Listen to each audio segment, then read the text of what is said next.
Jornalista Malu Gaspar, do jornal O Globo, solta mais uma grande bomba sobre Alexandre de Moraes e Dias Toffoli, mostrando que o Moraes foi citado e achado no celular de Vorcaro. E agora vocês vão ver o que foi descoberto aqui, que deixou o Moraes enfurecido. E nesse dia de hoje, ele mandou a PF fazer várias buscas e apreensão e colocou tornozeleira em várias pessoas.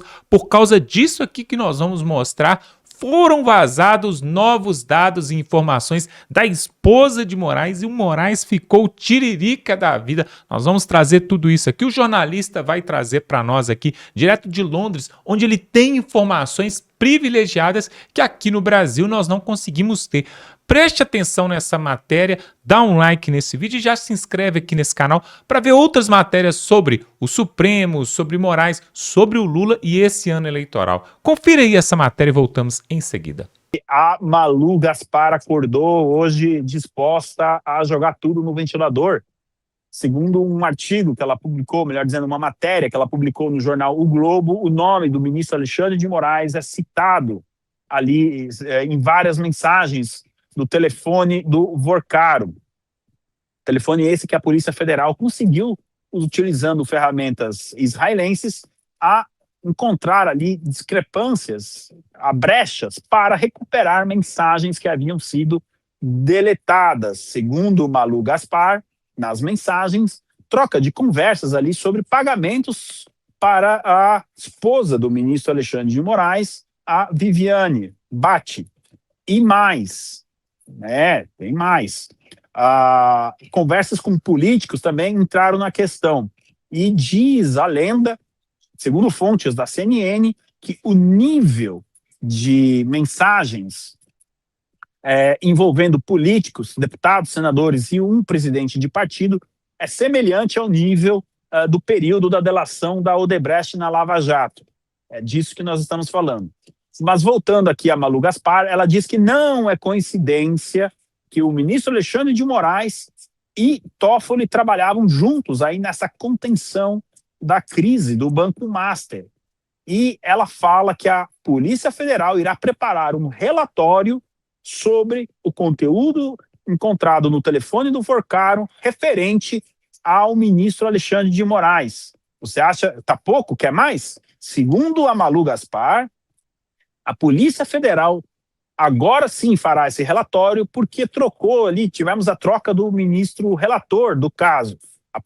Pessoas próximas à Polícia Federal acreditam que eles tinham medo que se preparassem esse relatório enquanto Toffoli fosse o relator, ele arquivaria o relatório, vai vendo. E a Malu Gaspar coloca a cereja do bolo no final do seu artigo, da sua matéria, dizendo que as chances do ministro Alexandre de Moraes escapar ileso do caso Banco Master reduzem todos os dias. Nós temos um vídeo que o Torre da Massa aqui. Torre, coloca o vídeo aí, o primeiro vídeo que a gente separou para a nossa audiência. A investigação. Então, realmente, a gente não sabe. Vai haver essa tentativa, até, né, Júlia? Eu acho importante pontuar uma coisa que tem sido muito falada.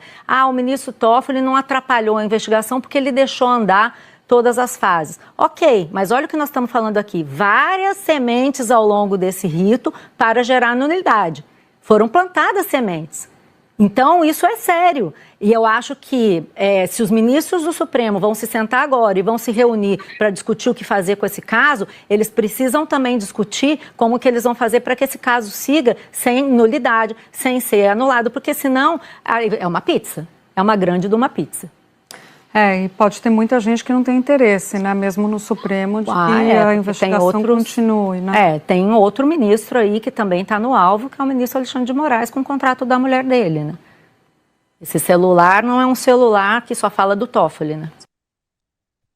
Vocês imaginem se alguém da mídia independente tivesse dito isso que a Malu Gaspar falou ali ao vivo. Já teria helicóptero, a CIA, a Polícia Federal, todo mundo na casa. Mas como é a Malu Gaspar do Globo, ela pode falar. Ela não está agindo, pessoal, atentos aqui. Não é que ela acordou de manhã e falou, meu Deus, vou fazer jornalismo investigativo, sério. Não. Pessoal, eu conversei com o seu Sepúlveda hoje de manhã. O que está acontecendo é uma operação de contenção de danos.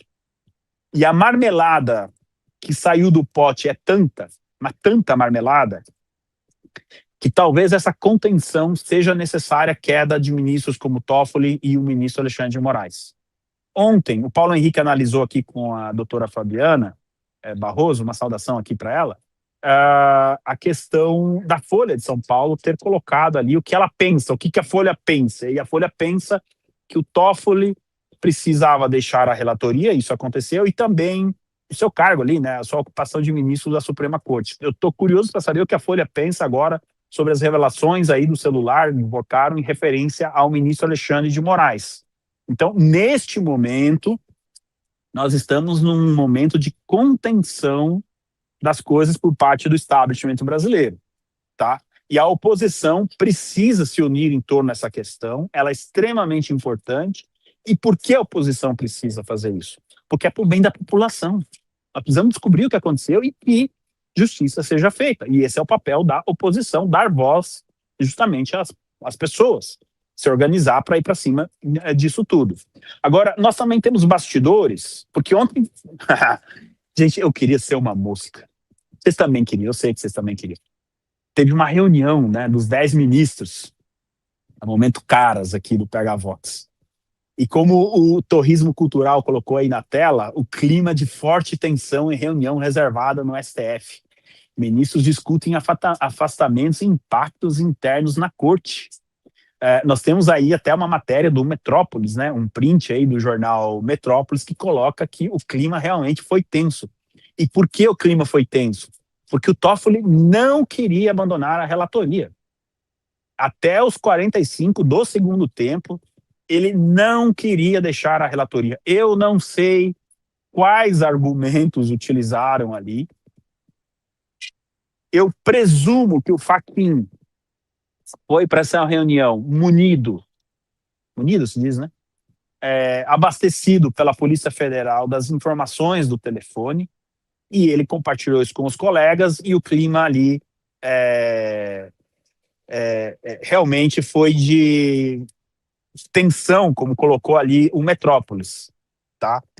Depois da reunião, nós temos um vídeo, acho que vamos colocar o vídeo do Toffoli, e aí eu faço a análise, porque eles estão tentando passar a impressão de que o Supremo está unido, mas não está, não, tá?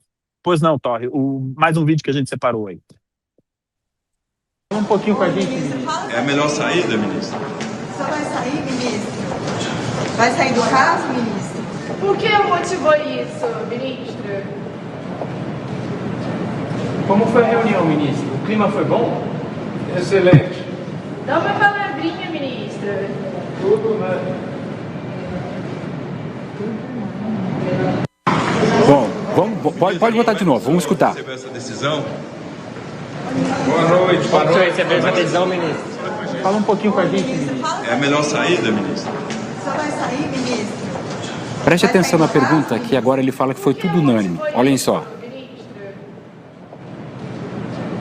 Como foi a reunião, ministro? O clima foi bom? Excelente. Dá uma palavrinha, ministro. Tudo, né? Bom, o que a gente acaba de dizer, então? Tem uma nota... Dá uma palavrinha, ministro! Dá uma palavrinha! Pessoal, é o seguinte, fazendo comunicação, a gente aprende muita coisa, né? Esqueçam o que foi dito ali. Qual a imagem que a Globo News jogou para os seus espectadores ontem? De um ministro sozinho, num corredor de costas em direção, né, saindo. Ou seja, o ministro saindo. A comunicação visual é de um ministro isolado, que está deixando ali o local que ele estava, né? E totalmente irritado, você vê ali, mas a comunicação visual é isso. Caro Toffoli, você é carta fora do baralho. É isso que é a comunicação visual. Aí a jornalista dá uma palavrinha, isso deve ter irritado ele mais ainda, e ele dá a palavra. Foi tudo unânime. O que ele quis dizer é que a decisão ali do afastamento dele como ministro relator do caso foi uma decisão do colégio, enfim, da corte, que a corte está unida.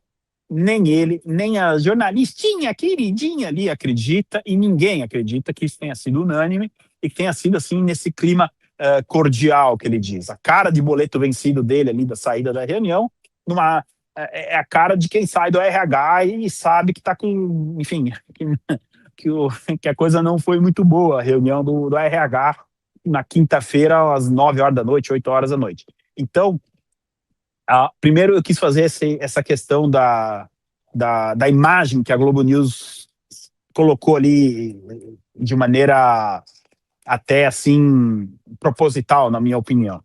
A segunda é de que realmente a situação é muito complicada.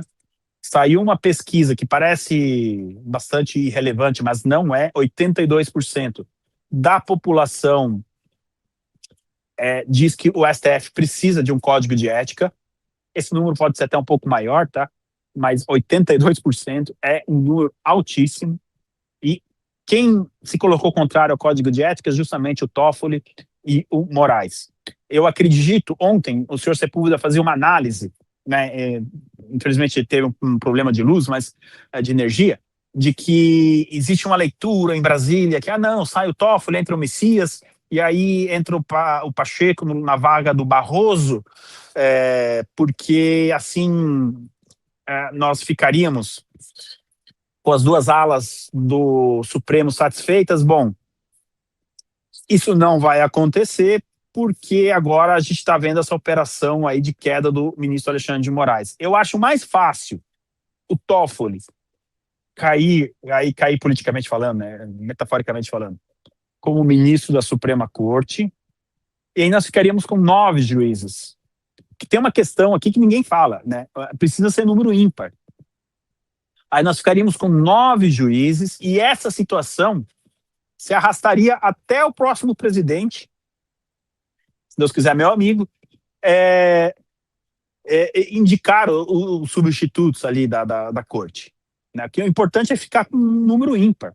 Eu acho mais fácil, então, no atual momento, que você fique com 9 ministros do que com 10. E depois que essa colocação aí do Messias e do Pacheco. Acho que não vai ter clima para colocar o Messias e o Pacheco na Suprema Corte, ainda mais em ano eleitoral. O Toffoli, ele me passa a impressão de alguém que não quer levar a culpa sozinho, e que ele na perspectiva do Toffoli, tá, pessoal? Ele perdeu uma batalha ontem, mas ele não se dá por vencido, ele não perdeu a guerra. Ele deve estar na cabeça dele pensando, eu sei de muita coisa, eu sou um ministro da Suprema Corte, eu sei como voltar para o jogo. Em algum momento é isso que ele deve estar maquinando na cabeça dele, tá? Essa é a sensação que eu tenho.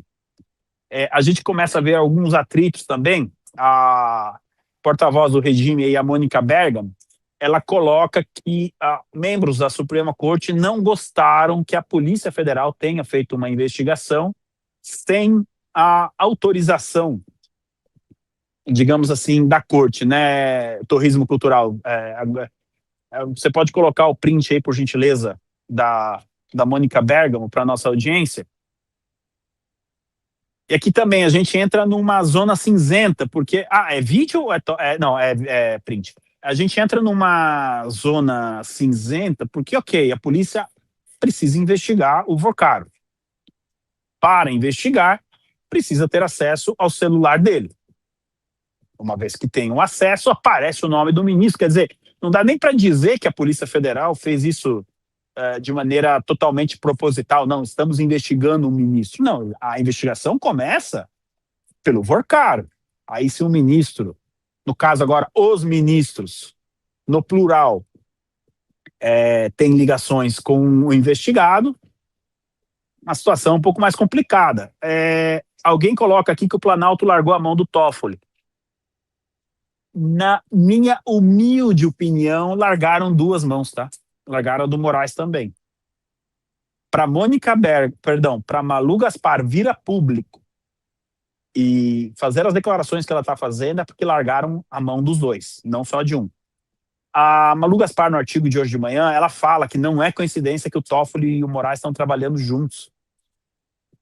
Para bom entendedor, poucas palavras bastam, né? Agora, esse clima aí do STF, que a Mônica Berman coloca que não gostaram, não sei o que, eles estão tentando mandar recados, não é? Olha, vocês já foram longe demais aí com essas investigações, não citem mais nomes de ministros. Todos nós hoje amanhecemos com a notícia absurda de que o Moraes determinou uma operação gigantesca, né? Uma busca e apreensão contra a Receita Federal, porque desconfia de que os dados dele, da mulher dele, de outros ministros foram quebrados, foram vazados, o sigilo foi quebrado e os dados foram vazados. Olha, na verdade, há 3 razões estratégicas e ocultas para que Moraes tivesse determinado essa operação, e eu vou te contar agora quais são. Eu sou André Marcília, advogado, comentarista jurídico, e peço que vocês se inscrevam aqui no canal, que vocês deixem o like, deixem o seu joinha. Tem 3 razões para o Moraes ter feito isso. A primeira delas, claro, é que ele desconfia de que foi da Receita e do COAF que saiu a notícia de que a mulher dele tem um contrato de 130 milhões de reais com o Vorcaro. Ele tem certeza de que foi da Receita que saiu. Isso tem uma lógica. Por quê? Porque na coluna do Lauro Jardim, quando saiu essa notícia, saiu também a de que houve um ganho patrimonial da mulher dele no último ano de 200%. Eu, inclusive, cheguei a dizer aqui que se você fizer a conta desse ganho patrimonial, até o fim da carreira do Moraes, a mulher dele vai ter um crescimento maior do que o PIB mundial de 2025. Então, essa notícia desse crescimento absurdo patrimonial da mulher dele, na cabeça do Moraes, só pode ter saído da Receita. Então, ele foi atrás da Receita e do COAF. Por isso, essa é uma das razões dessa operação.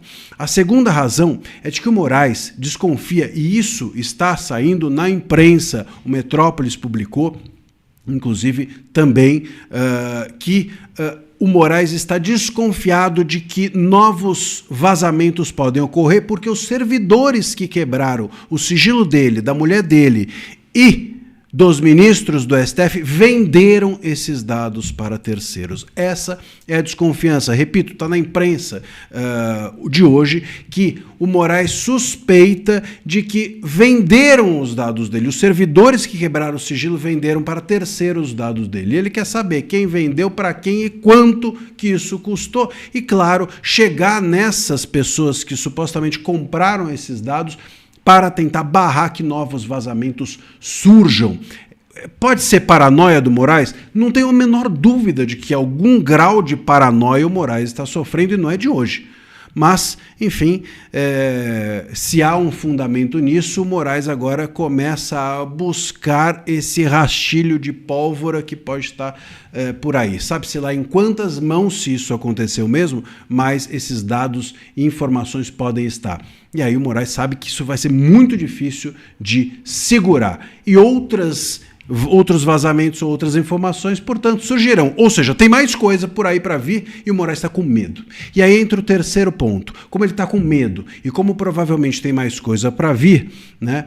Esse inquérito ou essa operação feita dentro do inquérito das fake news, feita dentro de um inquérito, tem a função de tornar tudo aquilo que eventualmente venha a ser vazado adiante, tornar tudo isso ilícito. Por quê? Porque se ele está investigando esse vazamento, está dizendo que esse vazamento é ilícito dentro dessa operação, o Moraes, se ele está fazendo tudo isso, quando essas informações vierem à imprensa, vierem à tona, ele vai dizer, esses vazamentos estão sendo investigados. Se estão sendo investigados dentro de uma operação ilícita, é porque ilícitos são. Se são ilícitos, eles não podem ser usados contra mim, contra minha mulher, contra os ministros. Vocês percebem? Então, é uma forma, essa investigação toda, é uma forma de blindar aquilo que eventualmente pode ser encontrado contra ele ou contra os seus colegas.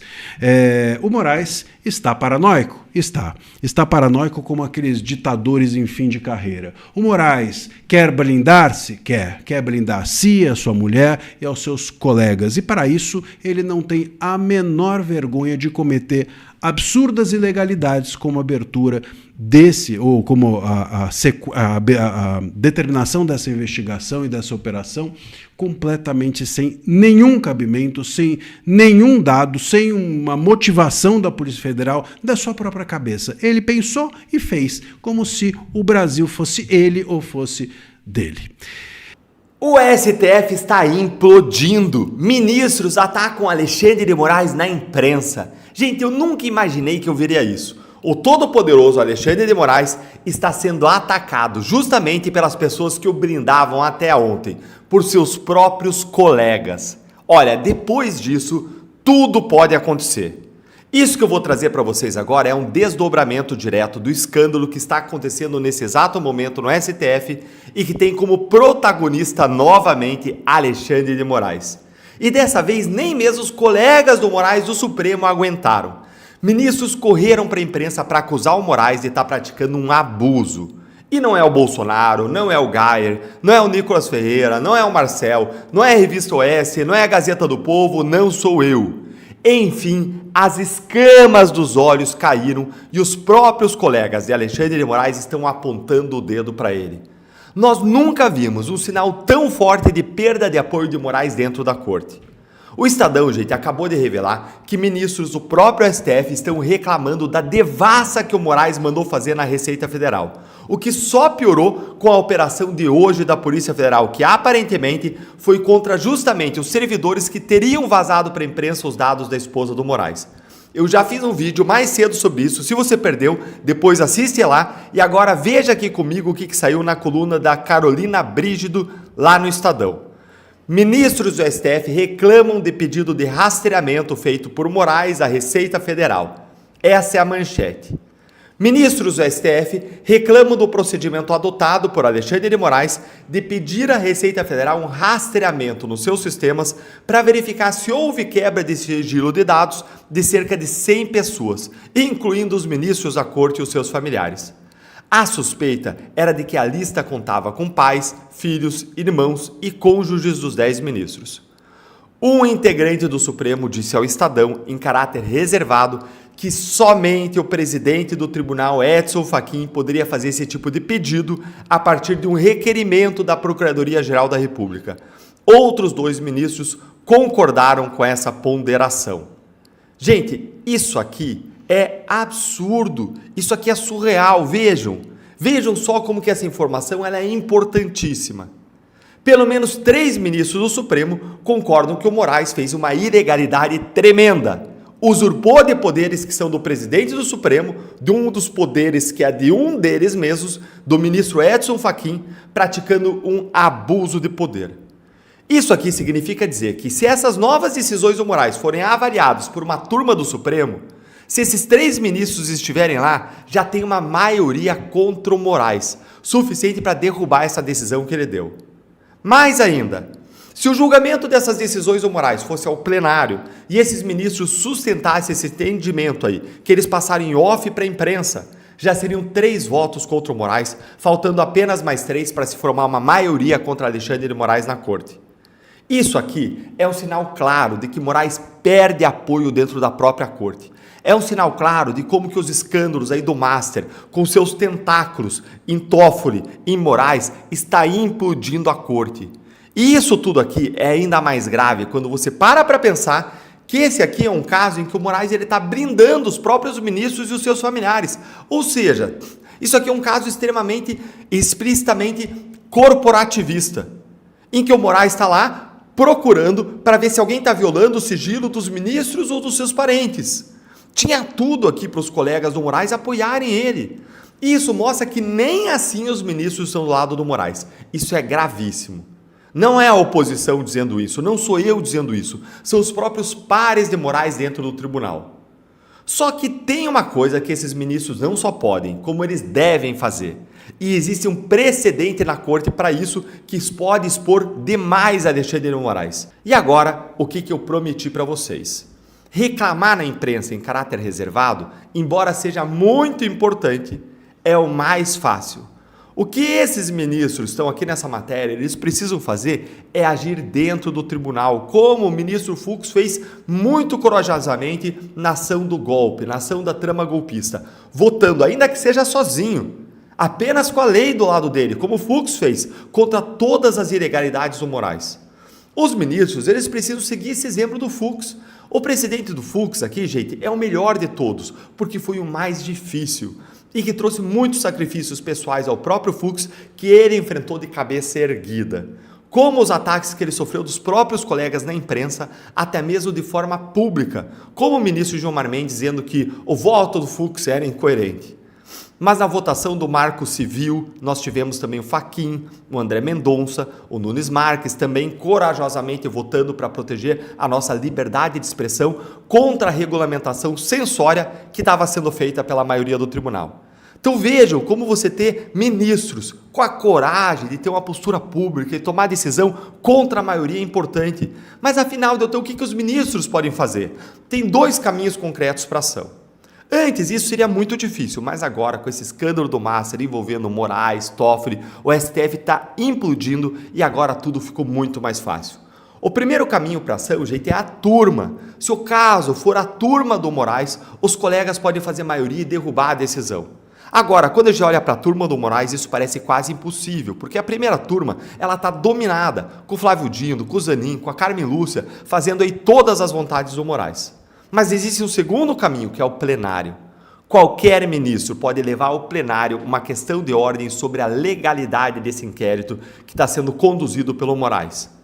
E se há 3 ministros que concordam que o Moraes agiu ilegalmente, eles têm o poder e o dever de agir. Me conta aí nos comentários. Você acha que esses ministros vão passar de reclamação reservada na imprensa para uma ação concreta dentro do tribunal nesse caso? Pois é, diante de tudo isso que nós estamos vendo em Brasília, dá para ver que eles sentiram, os ministros sentiram realmente o baque depois que foram divulgados aí pela jornalista Malu Gaspar e outros jornalistas mais já vêm divulgando essa série de denúncias aí sobre Moraes, sobre Toffoli, sobre Fachin e outros ministros envolvendo esse rombo do Banco Master, envolvendo o patrimônio multimilionário ali do escritório da Viviane Bassi, porque a coisa acontece mais ou menos assim, né, pessoal? Enquanto eles estavam ali faturando milhões por mês no escritório Bassi ali, né, estava tudo bem, ninguém estava mexendo com eles, alguém já fez uma conta aí que se tem 10 anos, preste atenção, se tem 10 anos que o ministro Moraes é ministro no Supremo Tribunal Federal, ele entrou em 2017, nós já estamos para chegar em 2027, onde, por exemplo, o Moraes será o presidente do Supremo Tribunal Federal. Então, se você pegar 10 anos de escritório de advocacia da esposa do Moraes, contando com essa influência do marido lá no Supremo, e eles faturam, pessoal, milhares e milhares de milhões de reais todos os anos. Alguém já fez uma conta que o patrimônio da família Bassi Moraes passa de 2 bilhões. Dinheiro espalhado para tudo quanto é canto, pessoal. Isso porque todos os meses 400, 500, 1 milhão, 2 milhões de reais são ali, ó, creditados.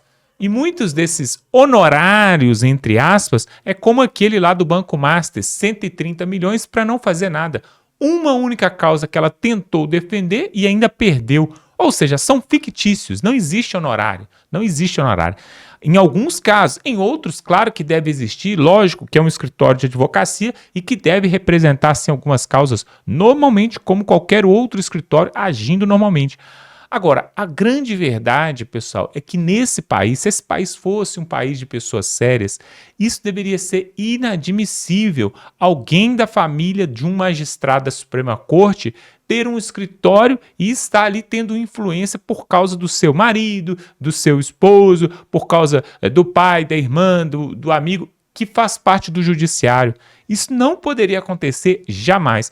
Aí, hoje, o Moraes, estando muito incomodado, porque não para de vazar dados aí da sua família e de outros ministros também, mandou aí a própria PF fazer busca e apreensão em funcionários, servidores da própria PF e até da Receita Federal, para procurar aí algum vazamento, procurar saber aí Quem é que está vazando essas informações e está deixando aí todos desnudados ali no Supremo Tribunal Federal? Na verdade, se eles estão vendendo, se esses servidores da Receita ou da PF estão vendendo informação, nós não sabemos. Mas o certo é que tudo isso que está sendo vazado é excelente para o povo brasileiro saber a verdade. O que nós precisamos nesse país é de transparência, algo que nunca houve. Se você parar para pensar, pessoal, olha só, nós já tivemos 4 presidentes presos no Brasil. 4 presidentes presos no Brasil. 4. E fora os que foram investigados e conseguiram se livrar. Isso é uma vergonha, pessoal. Isso é uma vergonha. Olha, no Rio de Janeiro nós tivemos 5 governadores presos. 5 que foram retirados do cargo. Um absurdo, pessoal. O Brasil não é um país de pessoas sérias. Nós não temos confiança nem no sistema judiciário, quanto menos ali no parlamento.